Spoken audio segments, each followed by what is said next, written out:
bon, je vais repartir un petit peu du défi qui a été lancé par Alain Grandjean, qui a parlé de deux critères importants pour les financeurs, c'est le rendement et le risque.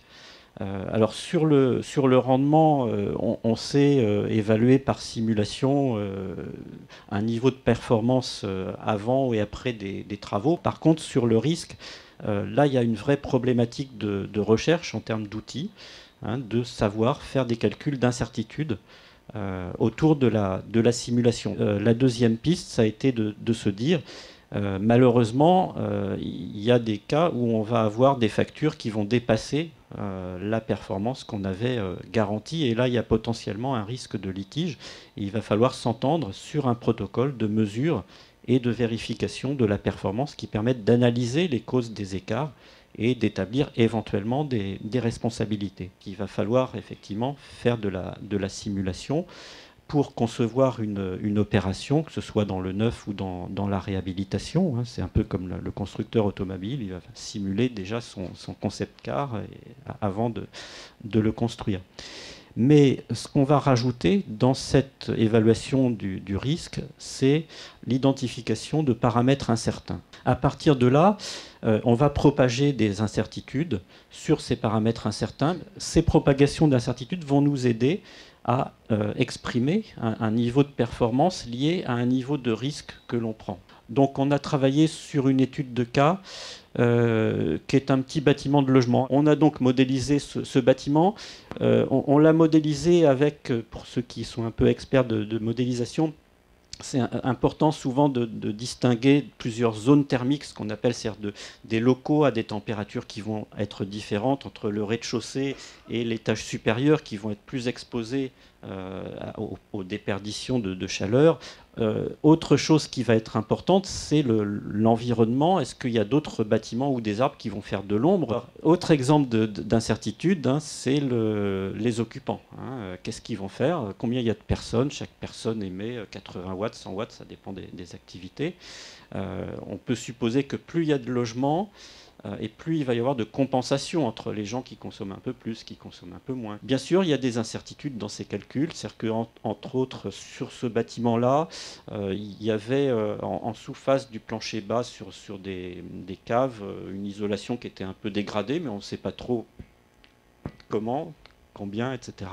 Les données qui sont incertaines, données sur le climat, bon, on connaît le climat qu'il fait aujourd'hui, mais dans les 20 ou 30 prochaines années, on ne sait pas trop. La géométrie, on a des plans, des fois c'est des vieux plans, on ne sait pas trop l'épaisseur des murs, est-ce que c'est des dimensions à l'intérieur, à l'extérieur des murs. Il peut y avoir des incertitudes là-dessus.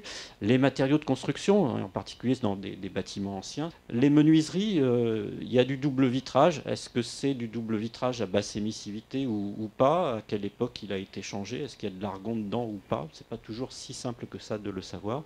Débit de ventilation, j'en ai parlé. Rendement des chaudières, distribution avec les problématiques d'isolation des canalisations de chauffage, d'eau chaude, etc. Bien sûr, bon, tout ce qui est lié à l'occupation, j'en ai parlé, à la fois d'ailleurs sur le chauffage, mais aussi sur l'eau chaude. On va déjà trier les paramètres incertains pour vraiment se concentrer sur ceux qui ont vraiment une influence sur les résultats. Une fois qu'on a réduit le nombre de paramètres incertains, on va pouvoir faire cette propagation d'incertitude. Le résultat de toute cette mécanique, c'est ce diagramme où on a ici la moyenne des effets et l'écart type pour différents paramètres incertains. Vous voyez, là, il y a le débit d'infiltration, le débit de ventilation, les facteurs d'occultation. C'est-à-dire, est-ce que les gens vont fermer leur store ou leur volet pendant la journée, ce qui va influencer les apports solaires, par exemple, le nombre d'occupants, la consommation d'eau chaude, les ponts thermiques. Et plus les paramètres vont être dans cette direction-là, c'est-à-dire avec un effet important en moyenne et des interactions importantes, eh bien plus ils vont être influents. Et donc c'est comme ça qu'on arrive à trier finalement les paramètres les plus influents. L'incertitude sur le résultat, ça dérive des incertitudes sur chacun des paramètres. On tire au sort tous les paramètres en fonction de ces distributions de probabilité. Et bien sûr, en sortie, on a une distribution de probabilité sur la consommation de chauffage. Et à ce moment-là, eh bien, on peut, avec cette courbe, se dire j'accepte un risque de 5%, et voilà la performance que je peux garantir sur cette opération de travaux. Les perspectives, c'est donc d'affiner ces distributions de probabilité pour réduire l'incertitude sur le résultat et améliorer cette garantie. Sans doute séparer des paramètres qui concernent le climat, qui seront à ajuster, ou la température qu'on peut mesurer dans les locaux, qui sera ajustée aussi. Hein.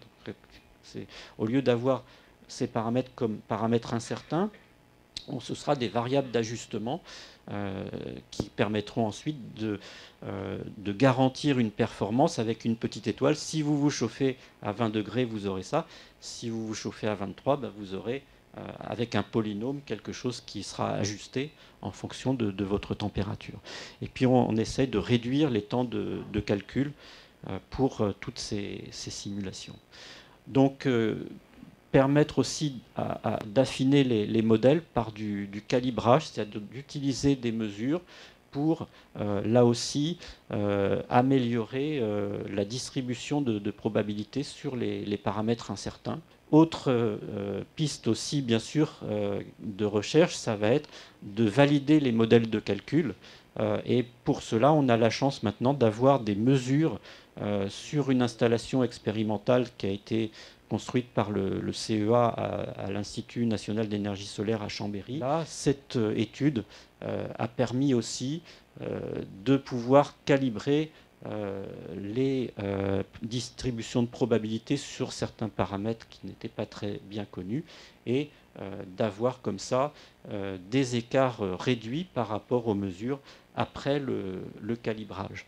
Donc voilà, vous voyez où on en est un petit peu au niveau des recherches et des pistes que l'on va suivre pour essayer d'améliorer cette procédure de garantie, ce qui est lié aussi avec l'analyse. Hein, quand on fait cette comparaison entre mesure et simulation, ça va être lié aussi au protocole de vérification de la performance, comment on va, dans un bâtiment, s'il y a un litige, faire des mesures pour essayer de savoir si on peut calibrer le modèle et expliquer vraiment les différences qu'on a entre facture et simulation. Donc voilà, je vous remercie de votre attention, et si vous avez des questions, n'hésitez pas.